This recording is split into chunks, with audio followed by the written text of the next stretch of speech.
Chapter 5 Ritual for Sustaining Prayer. In a homily at a wedding, Dietrich Bonhoeffer once gave this advice to young people. Today you are young and very much in love, and you think that your love can sustain your marriage. It can't. Let your marriage sustain your love. Love and prayer work the same. The neophyte's mistake is to think that they can be sustained simply through good feeling and good intentions without the help of a ritual container and a sustaining rhythm. That's naive, however, sincere. Love and prayer can only be sustained through ritual, routine, and rhythm. Why?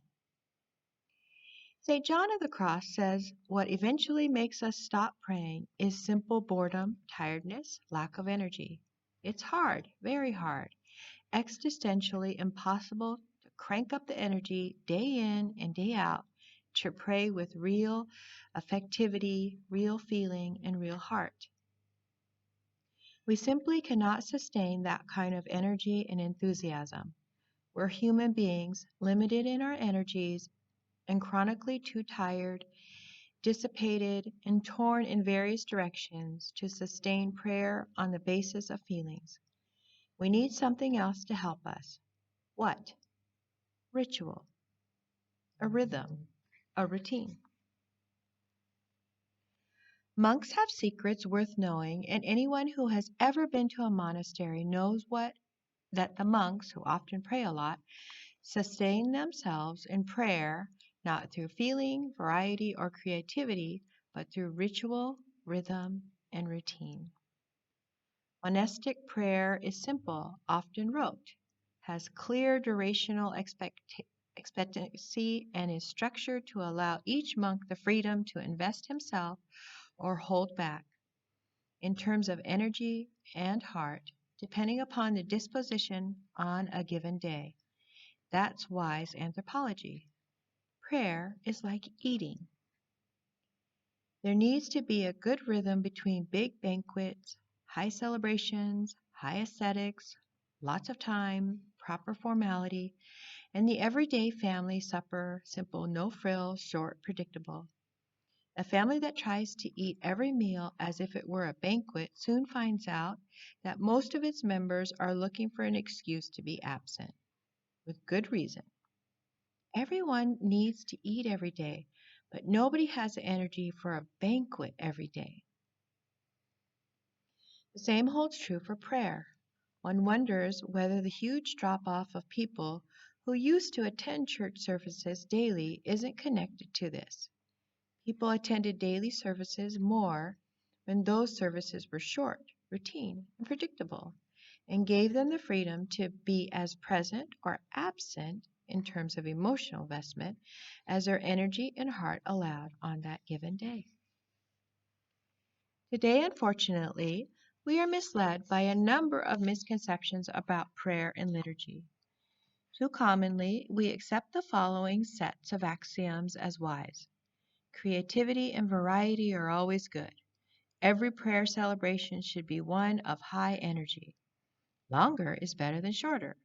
Either you should pray with feeling or you shouldn't pray at all. Ritual is meaningless unless we are emotionally invested in on it.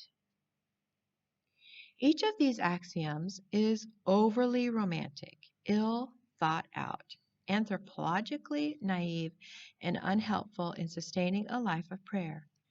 Prayer is a relationship, a long-term one, and lives by those rules. Relating to anyone long-term has its ups and downs. Nobody can be interesting at all the time, sustain high energy all the time, or fully invest himself or herself all the time. Never travel with anyone who expects you to be interesting, lively, and emotionally invested all the time. Real life just doesn't work that way. Neither does prayer. What sustains a relationship long term is ritual, routine, a regular rhythm that incarnates the commitment. Imagine you have an aged mother in a nursing home and you've committed yourself to visiting her twice a week. How do you sustain yourself in this? Not by feeling, energy, or emotion, but by commitment, routine, and ritual. You go to visit her at her given time, not because you feel like it, but because it's time. You go to visit her in spite of the fact that you sometimes don't feel like it, that you sometimes can't give her your best at your heart, and that you're often tired, distracted, restless, overburdened, and are occasionally sneaking a glance at your watch and wondering how soon you can make a graceful exit. Moreover, your conversation with her will not always be deep or about meaningful things. Occasionally, there will be emotional satisfaction in the sense that something important was shared, but many times, perhaps most often, there will only be the sense that it was good that you were there and that that was an important, life giving connection that has been nurtured and sustained despite what seemingly occurred at the surface. You've been with your mother, and that's more important than whatever feelings or conversation might have taken place on a given day. Prayer works the same way.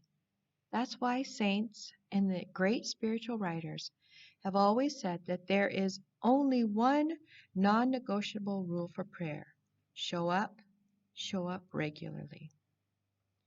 The ups and downs of our minds and hearts are of secondary importance.